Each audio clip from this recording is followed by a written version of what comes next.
सभी दर्शकों को मेरा नमस्कार। हम इस श्रृंखला में कारक प्रकरण पर चर्चा कर रहे हैं और कारक प्रकरण में कर्म कारक जो कि वाक्य रचना में महत्वपूर्ण भूमिका निभाता है उस पर बात की जा रही है और उसमें हम अकथित कारक की कर्म संज्ञा होती है इस पर आपसे बात कर चुके हैं। इसी संबंध में एक अत्यंत महत्वपूर्ण प्रश्न ही आता है कि जब हम वाक्य रचना करते हैं तो ये हमारी इच्छा पर होता है कि यदि हम वाक्य को कर्तृवाच्य के रूप में प्रयोग करें या कर्मवाच्य के रूप में प्रयोग करें। इस पर भी विस्तार से आपके साथ बात मैंने कर ली है, परंतु यहाँ पर समस्या जो आएगी सामने उसके विषय में बात करूंगी कि नियम तो ये है कि वाक्य में कर्म जो अगर हम उसको कर्मवाच्य में प्रयोग करते हैं तो कर्म जो है उसमें प्रथमा होती है और कर्ता में तृतीया होती है। ये सामान्य नियम है और बाकी क्रिया जो है जो कर्म कर्ता के प्रथमा में होता है उसके अनुसार चलती है। अब यहाँ पर जो द्विकर्मक धातुएं हैं जिनके विषय में अकथित कारक के संबंध में हमने पढ़ा, तो जो द्विकर्मक धातुएं हैं उसमें प्रथमा कहाँ आएगी? दो कर्म होने के कारण प्रथमा किस में आएगी, किस कर्म में प्रयोग होगी, ये एक प्रश्न है। तो जिस प्रश्न के विषय में हमने पढ़ा था कि गौणे कर्मणि दुयादे प्रधाने निहरी कृष्वहाम, तो 16 धातुएं गिनाई थी।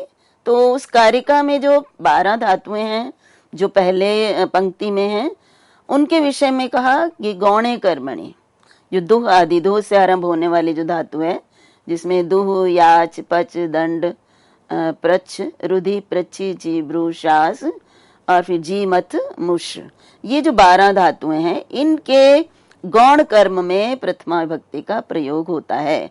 कब होता है? जब हम इसको कर्मवाच्य में प्रयोग करते हैं। तो दो कर्म होने पर हमें ये स्पष्ट हो जाएगा कि जो मुख्य कर्म है, जो प्रधान कर्म है, वो कर्तुरीप्सित तमम कर्म के अनुसार जो प्रधान है उसमें नहीं आएगी प्रथमा विभक्ति।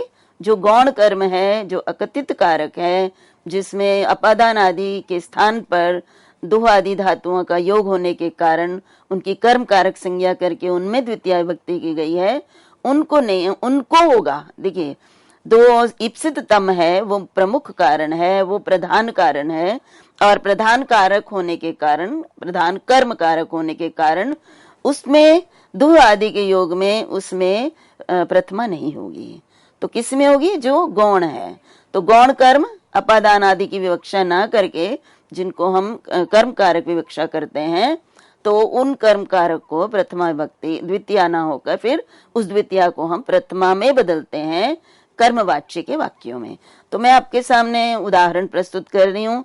वे उदाहरण जो दो आदि धातुओं में जिनमें दो कर्म होते हैं, उन उदाहरणों को जब हम कर्मवाच्य में प्रयोग करते हैं तो किस प्रकार से, किस कर्म में गौण कर्म कौन सा है तो उसमें प्रथमा होती है। उसका पहला उदाहरण आपके सामने है गाम दोग्धी पयः।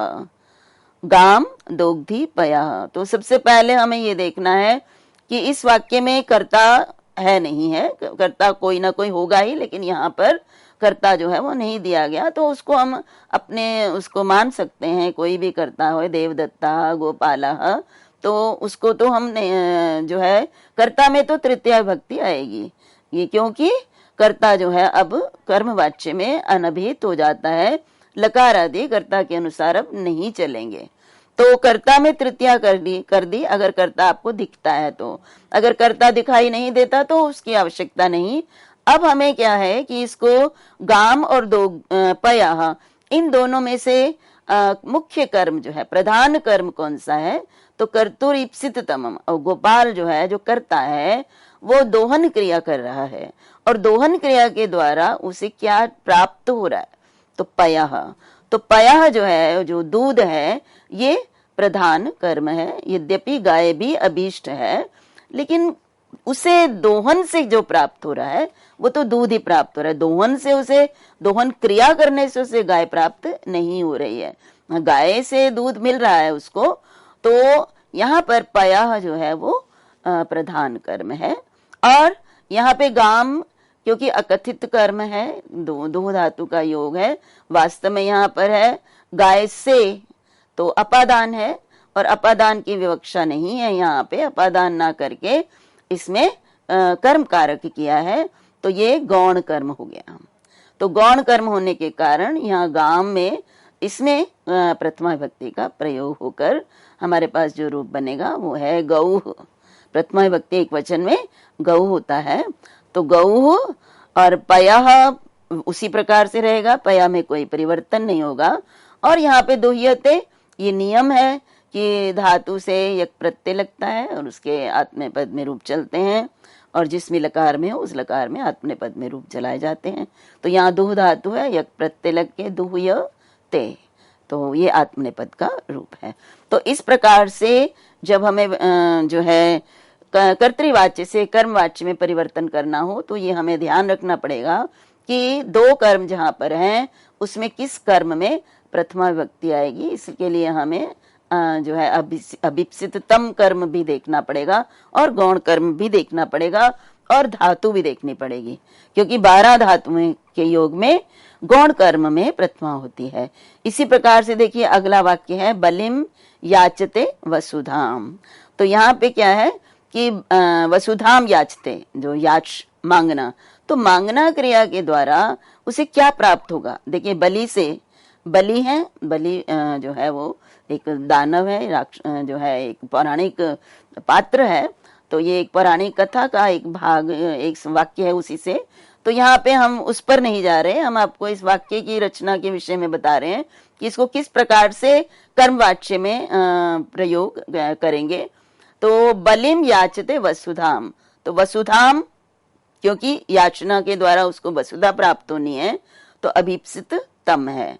और बलि से मांगा जा रहा है, तो बलि अकथित कारक है, इसमें अपादान के स्थान पर यहाँ पर इसकी कर्म कारक संज्ञा है, इसलिए इसे हम गौण कर्म कहेंगे। तो गौण कर्म में प्रथमा होगी, तो यहाँ पे आएगा बलि, बलिम के स्थान पर बलि हो जाएगा, और वसुधाम उसी प्रकार से रहेगा, और याचते का याच्यते हो जाएगा। यहाँ पे एक और बात ध्यान देनी है कि जब आपको इसका वाच्य परिवर्तन करना है, तो गौण कर्म में जो विभक्ति वचन इत्यादि हैं, लिंग विभक्ति वचन, लिंग की तो खैर इसमें आवश्यकता नहीं होती है लकारों में, लेकिन विभक्ति और वचन की आवश्यकता होती है। तो जो आपका गौण कर्म है, क्योंकि उसमें अब प्रथमा है और वो अभिहित हो गया है, तो लकार आदि जो हैं अब उसके अनुसार चलने हैं। इसलिए हमें ये बहुत अधिक ध्यान देना है कि जो गौण कर्म है उसका विभक्ति और वचन क्या है, और उसी के अनुसार हमने धातु के रूप भी लकारों में चलाने हैं। तो यहाँ पर उतना अंतर नहीं आया, क्योंकि कर्ता भी एक वचन का था और प्रथम पुरुष है, और जो बलि है ये भी एक वचन प्रथम पुरुष है, तो याचते को याच्यते में हमने इसको परिवर्तन कर लिया। उसके बाद देखिए आगे आपके सामने अगला है कि अविनीतम विनयम याचते। तो अविनीतम विनयम याचते, इसमें भी अब विनयम याचते, याचना किसकी की जा रही है, विनय की, विनम्रता की। तो अभीप्सिततम क्या है, विनय, और की किस जा रही है, जो है अविनीत, जो अविनम्र है उससे विनय की याचना की जा रही है। तो ये अविनम्र जो है उससे अपादान के स्थान पर यहाँ पे क्या है, अकथित होने के कारण कर्म कारक था, जिसमें प्रथमा विभक्ति होने के बाद अविनीता विनयम याच्यते। इसी प्रकार से अगला है तंडुलान ओदनम पचति।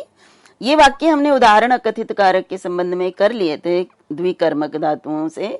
तो पच धातु का योग है, इसलिए इसमें दो कर्म है, एक तंडुलान और एक ओदनम। तो यहाँ पर ओदन पचती, पचती के द्वारा अभिप्सिततम है ओदन, इसलिए कर्म कारक है। और दूसरा जो है तंडुलान, इसकी भी कर्म कारक संज्ञा है, चावलों से ओदन पकाता है। तो यहाँ पे जो तंडुल हैं, जो चावल हैं, ये क्या है, गौण कर्म है, और गौण कर्म है, और इसमें विभक्ति होनी क्या चाहिए थी, इसको कौन सा कारक होना चाहिए था, कर्ण कारक, साधकतमम कर्णम। तो तंडुल ही होना चाहिए था, तंडुलों के द्वारा ओदन पकाता है। तो यहाँ पर तृतीया भक्ति के स्थान पर यहाँ क्या किया, इसमें द्वितीया भक्ति, कर्म कारक होकर द्वितीया भक्ति।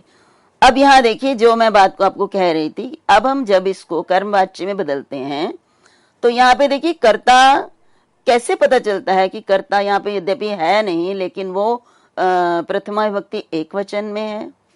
तो क्रिया को देखकर, क्योंकि ये वाक्य कर्तृवाच्य का है और कर्तृवाच्य में क्रिया कर्ता के अनुसार होती है। तो यहाँ पे क्रिया है पचती। तो पचती आप सब जानते हैं कि ये अन्य पुरुष है, प्रथम पुरुष है, जिसमें वह, वे इत्यादि या किसी का नाम आता है और एक वचन है। तो इसका अर्थ ये है कि जो कर्ता है वो भी प्रथमा विभक्ति एक वचन का है।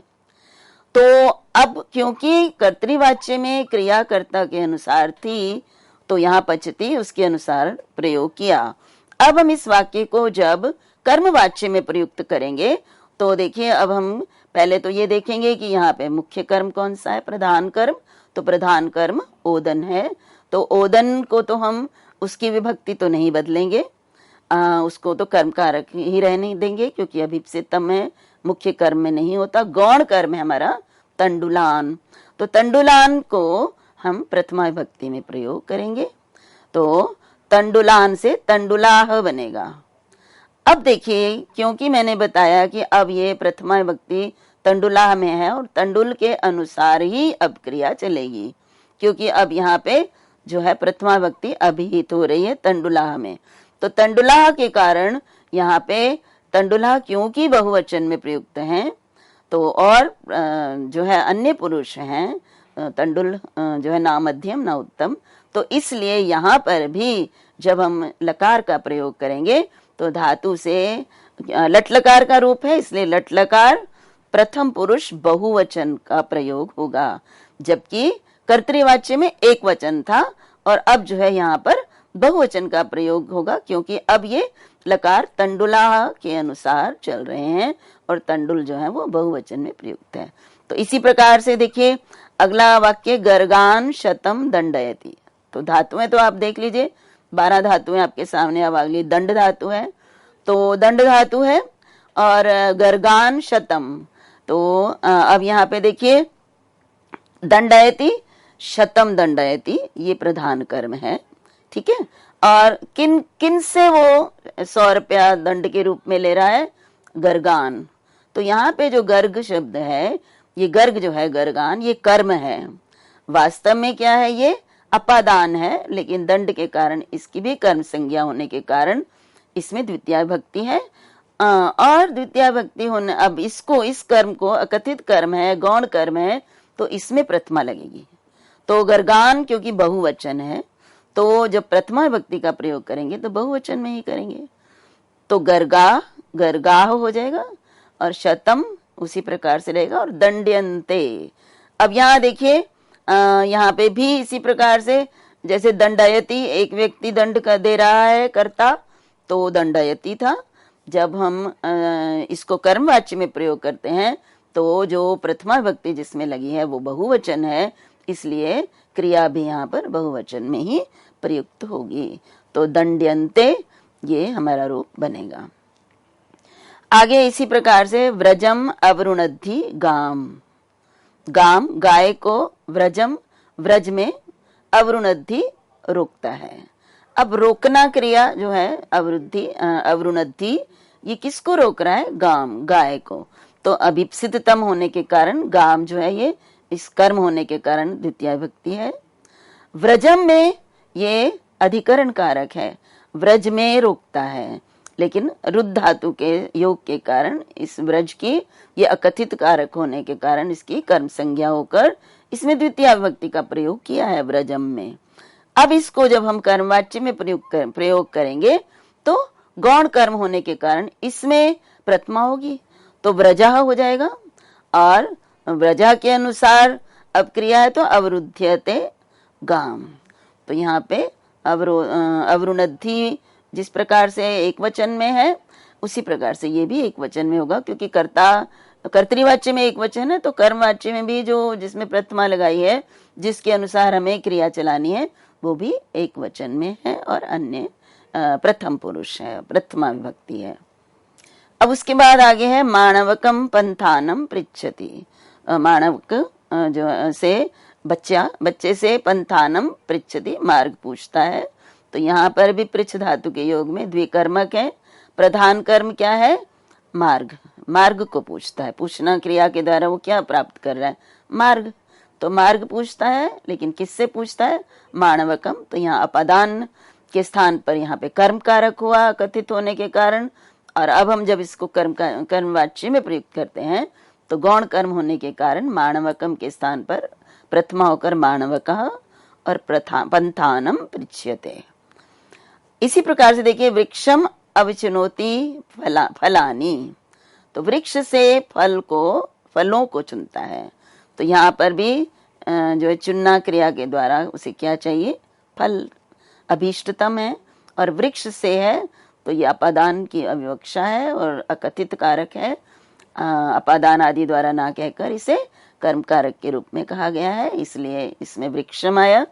और इसी गौण कर्म में प्रथमा लगेगी। तो वृक्षः अवचीयते फलानी। तो ये एक वचन होने के कारण इसमें बस कर्म वाच्य और यज्ञ प्रत्यय होकर यहाँ अवचीयते रूप बनता है आत्मनेपद में। उसके बाद देखिए अगला है माणवकम धर्मम ब्रूते शास्ते। ब्रू शास्त्र, शास्त्र जो है एक साथ दिया है। तो यहाँ पे माणवकम धर्मम ब्रूते। तो धर्म जो है ये या ब्रूते उच्च जो है वदती, ये सब जो है एक साथ है आपके सामने। तो यहाँ पे देखिए जब हमने कहा कि माणवकम धर्मम ब्रूते, तो उसके जब कर्म वाच्य में प्रयोग करेंगे तो धर्म तो है हमारा, धर्मम अभिप्सित तम कारक कर्म कारक। देखिए केवल अभिप्सित कहेंगे तो ये अभिप्सित माणवक भी है, इसलिए अभिप्सित नहीं है, ये अभिप्सित तम है दोनों में से। और माणवक जो है ये अकथित कारक है। और जो है ये चतुर यहाँ पे संप्रदान कारक है और संप्रदान की अविवक्षा होकर कर्म हुआ है, इसलिए इसको जब हम कर्मवाच्य में बदलेंगे तो माणवकम के स्थान पर प्रथमा होकर माणवकः धर्मम, फिर ब्रूते उच्यते, ये कर्मवाच्य में इस प्रकार से प्रयोग होता है। शास्ति शिष्यते। और उसके बाद देखिए जी धातु, ये उसी क्रम में है जिस क्रम में 12 धातुएं गिनाई गई हैं। तो शतम जयति देवदत्तम। तो यहाँ पे शतम जयति, ये शतम है आपका प्रमुख जो प्रधान कारक है, अभिप्सितम है। और देवदत्त से देवदत्तम में अपादान के स्थान पर कर्म कारक है और द्वितीया है। तो इसी को प्रथमा में बदलेंगे तो देवदत्ता शतम जीयते। जयति का कर्मवाच्य में आत्मनेपद से जीयते बनता है। अब देखिए अगला वाक्य आपके सामने है, सुधाम क्षीर निधिम मतनाति। अब यहाँ पे देखिए इस वाक्य को हम प्रसंगानुसार दोनों तरह से हम इनको कर सकते हैं। सुधा को भी प्रमुख जो है प्रधान कर्म हो सकता है, जब अर्थ की दृष्टि से मैं अभी आपके सामने बात करूंगी। तो क्षीर निधि को भी हम कर्म कारक प्रधान कर्म मान सकते हैं। तो कैसे? जब मैं ये अर्थ कहना चाहती हूँ कि सुधा के लिए क्षीर निधि को, क्षीर सागर को मथता है, तो जब हम ये जो है अर्थ बताना चाहते हैं तो सुधा यहाँ पर क्या हो गया? हमारा गौण कर्म है और मंथन किसका हो रहा है? क्षीर निधि को मुख्य कर्म है। तो यदि मैं ये अर्थ कहना चाहती हूँ तब तो मैं कहूंगी सुधा क्षीर निधिम मथ्यते, क्योंकि क्षीर निधि का मंथन हो रहा है तो सुधा क्षीर निधिम मथ्यते। और यदि मैं ये कहती हूँ कि सुधा को क्षीर निधि से सुधा को मंथन करता है, सुधा मीन्स अमृत, तो क्षीर निधि से अमृत को मथता है। तो यहाँ पर जो अमृत है, सुधा है, ये अभीप्सित तम हो गया। जब हम कहते हैं क्षीर निधि को, क्षीर सागर को मंथता है, उसको जो है हिलाता है, उसको विलोड़ता है, तब तो क्षीर निधि जो है हमारा प्रधान कर्म है। मंथन क्रिया के द्वारा किस में परिवर्तन हो रहा है? क्षीर निधि में। तो वहां प्रधान कर्म होने के कारण सुधा में प्रथमा होगी। लेकिन अगर मैं ये अर्थ कहना चाहती हूँ कि क्षीर निधि से अमृत को निकालता है, मथता है, तो फिर यहाँ पर हमारा जो है प्रधान कर्म तो सुधा हो जाएगा, इसलिए सुधाम और क्षीर निधि और मथ्यते।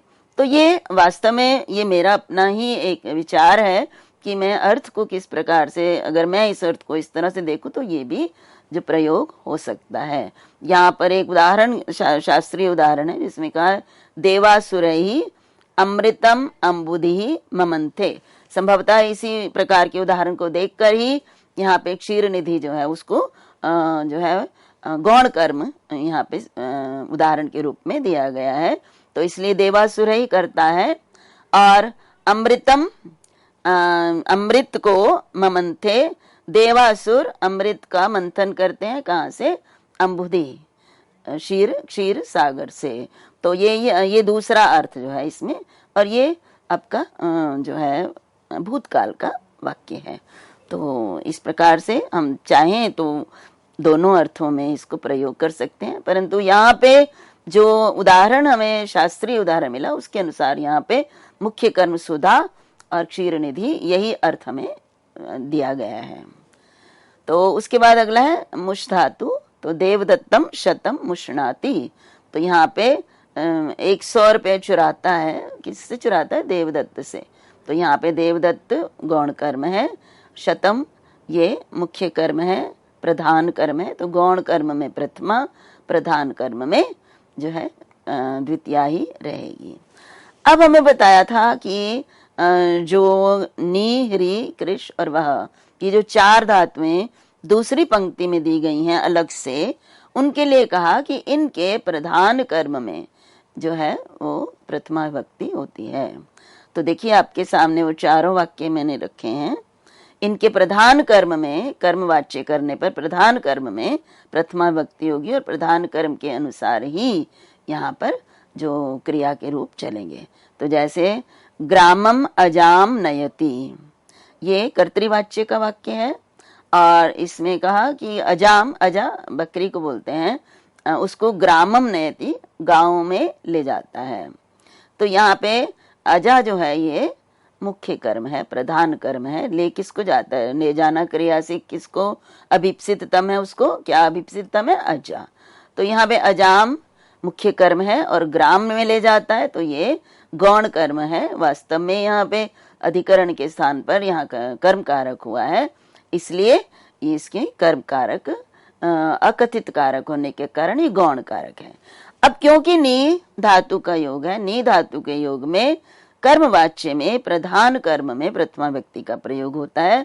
तो यहाँ अजाम प्रधान कर्म है, तो यहाँ पे अजाम के स्थान पर अजा होगा। तो ग्रामम अजा, फिर नियते, इसी तरह से ग्रामम अजाम हरति, तो ग्रामम अजा ह्रियते। उसके बाद है आपका ग्रामम अजाम कर्षति, यहाँ भी प्रधान कर्म में होगा, तो ग्रामम अजा कृष्यते। और इस तरह से ग्रामम अजाम वहति, तो ग्रामम अजा उह्यते। तो इस प्रकार से इन चारों धातुओं के योग में जो है जो प्रधान कर्म है, कर्मवाच्य के प्रयोग करने पर उसमें प्रथमा विभक्ति का प्रयोग होता है।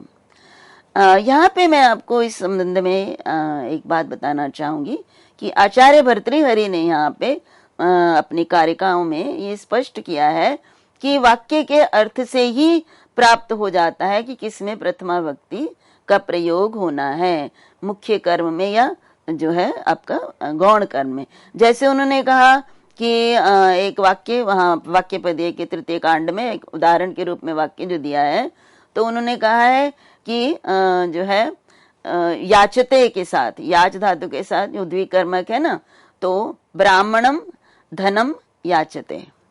तो यहाँ पे उनका ये मानना है कि यद्यपि धन जो है प्रधान कर्म है, परंतु जो यहाँ पर प्रधानता किसकी है? ब्राह्मण की। अर्थात ब्राह्मण अगर नहीं होता, ब्राह्मणाय धनम याचते, यदि ब्राह्मण नहीं है तो धन की याचना जो है उसका कोई प्रयोजन नहीं रहता।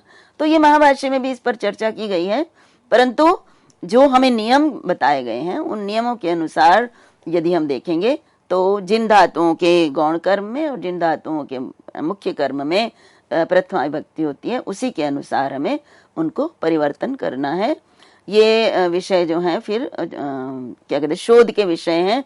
अर्थ के आधार पर किस प्रकार से सिद्ध किया है उन्होंने कि अर्थ के आधार पर ही हमें पता चल जाता है कि किस में प्रथमा होनी है, कब किस धातु के योग में किस में होनी है। तो इस प्रकार से अकथित कारक जो है उसकी कर्म कारक संज्ञा होती है, और कर्म कारक संज्ञा होने पर उन वाक्यों को अगर हम कर्मवाच्य में प्रयुक्त करते हैं तो किस प्रकार से उनमें कहाँ कौन सी विभक्ति आती है परिवर्तन करने पर, ये मैंने आपके सामने इस पर चर्चा की है। अब आपके सामने अगला सूत्र है, वो भी कर्म कारक संज्ञा करता है। तो वो अब किस स्थिति में कर्म कारक संज्ञा करता है, देखिए। गति, बुद्धि, प्रत्यवसान, शब्द कर्म, शब्द कर्मा कर्मकाणा, मणि, कर्ता सणऊ। तो इसमें देखिए जो शब्द हैं वो है गति, बुद्धि। ये जो शब्द इसके अंदर पद प्रयुक्त किए हैं उनके विषय में मैं आपको बता रही हूँ। गति, बुद्धि, प्रत्यवसान, शब्द कर्म, अकर्मक, संधि है शब्द कर्मा कर्मक। तो अकर्मक का नाम, ये षष्ठी विभक्ति बहुवचन में पूरा एक ही जो है पद है। उसके बाद अणि, कर्ता, सणऊ। तो इस सूत्र का जो वृत्ति है उसके अनुसार मैं आपके सामने अर्थ रख रही हूँ। ये गत्याद्य अर्थानाम शब्द कर्मकाणाम अकर्मकाणाम च अणौ यह कर्ता सणौ कर्म स्यात्। तो ये भी कर्म कारक संज्ञा कर रहा है। और कर्म कारक किसका होता है, तो इसमें कहा गत्यादि अर्थानाम, गति आदि अर्थ। तो यहाँ पे देखिए अकर्मकाणाम को छोड़कर ये कहा गति अर्थ वाली, बुद्धि, गति मीन्स चलना और जिसमें चलना क्रिया हो, बुद्धि में जिसमें ज्ञान हो, जानने की क्रिया हो, और प्रत्यवसान खाना हो जिसमें खाने से जो संबंधित है, फिर शब्द कर्म और जिनका कर्म शब्द हो है, और जो अकर्मक हैं। ये धातुओं के लिए आया है कि इन धातुओं के अणि अणिजंत अवस्था में जो कर्ता होता है सणौ वह ऋजंत अवस्था में कर्म बन जाता है। तो यहाँ पे एक और सूत्र है जिसके अनुसार एक वाक्य में दो कर्म हो जाएंगे। तो वो उसकी किस परिस्थिति में होता है, इस पर मैं आपके सामने विस्तार से चर्चा अगले उसमें करूंगी व्याख्यान में। तब तक के लिए आपका धन्यवाद, नमस्कार।